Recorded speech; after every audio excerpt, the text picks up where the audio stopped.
Bottom of the hour, time for the top of the news, and it's just too early.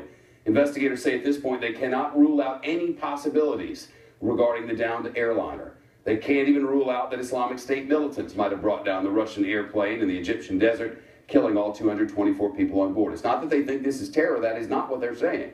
What they're saying is we don't know yet. That's the word from the U.S. Director of National Intelligence, James Clapper. He says there's frankly no direct evidence the crash was part of a terror attack, but it's not off the table any more than anything else is. Director Clapper says ISIS does have a, quote, aggressive affiliate in the Sinai Peninsula.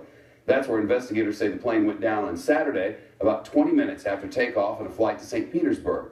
That ISIS affiliate has claimed responsibility for the crash, but nobody's much buying it. Egyptian forces have also been fighting militants in the Sinai Peninsula for years. Investigators say the jet was flying at 31,000 feet. But analysts say ISIS does not have, that they know of, a missile that can take down a jet at that altitude. Reps for the airline have said only a, quote, external impact, unquote, could have downed that jet, an external impact. Russian officials say it's too soon to make that claim. It's too soon to make any claim, for they don't yet know what happened. First, we do have some images. We know this. We know that this is what it looks like as it's come down to the ground. This shows Egyptian military officials examining the engine from the plane. Here you can see a piece of the plane's tail, and this is of interest, at least in the early going. I'll tell you about that. It appears to have shattered from the plane's fuselage, separated from it, and that could be important going down the road. This one here shows Egyptian soldiers standing by the luggage and other items that belong to the passengers. So this is spread out over a really big area. Officials say they've taken some of the remains of the victims to a morgue where Russian forensics experts are working to identify them. Meantime, mourners have set up a sort of makeshift memorial in honor of the victims at a square in St. Petersburg.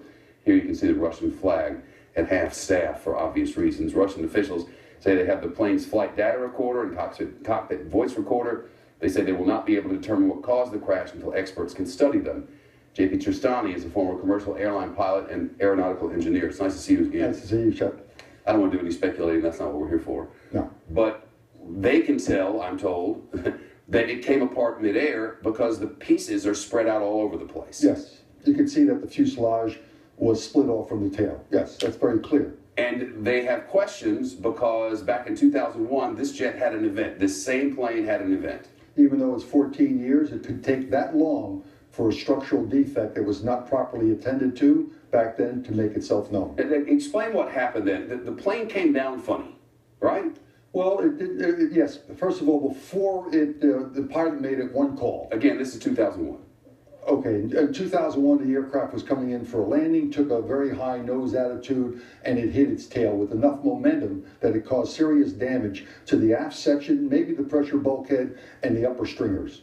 And you mentioned the pressure bulkhead because every time you pressurize a jet, there's some degree of strain. It's something that requires maintenance. It's called cycles.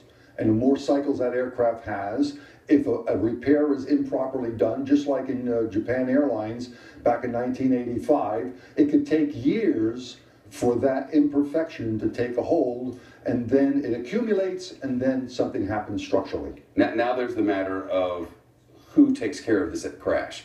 Normally, wouldn't the Egyptian officials be in charge as it crashed in Egyptian territory? Yes, they would normally be the investigative agency and then call in the French authorities who build the aircraft, other experts, even the NTSB would be a welcome addition, and of course, Russian owns the certificate, so all of them would be together to investigate, hopefully. But hopefully we say because the Russians are involved. Anytime the Russians are involved, you yes, worry. you just merely have to look at the shoot down of Malaysian 17 to see the Russian involvement and see the hands-off in a convoluted investigation between the Dutch authorities, the Russians refusing to participate in the International Civil Aviation Organization, which is a product of the UN. You have this difficulty with Russia. You experts tell us that the most dangerous times are takeoff and landing. This was neither. No, but that does not mean that a structural failure could not occur that would be catastrophic in the air. Yes, 75% of all accidents occur below 10,000 feet, 50% of them in a landing takeoff pattern. That's where the most accidents occur.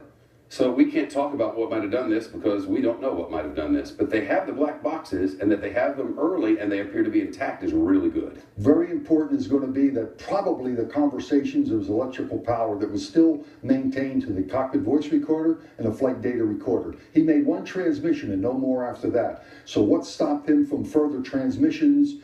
But there might be interplay within the cockpit, and I feel certain that those cockpit voice recorders are going to hear the pilots back and forth of what's going on with that aircraft. We'll follow the investigation. JP, as always, thank you. Our pleasure, then, Jeff.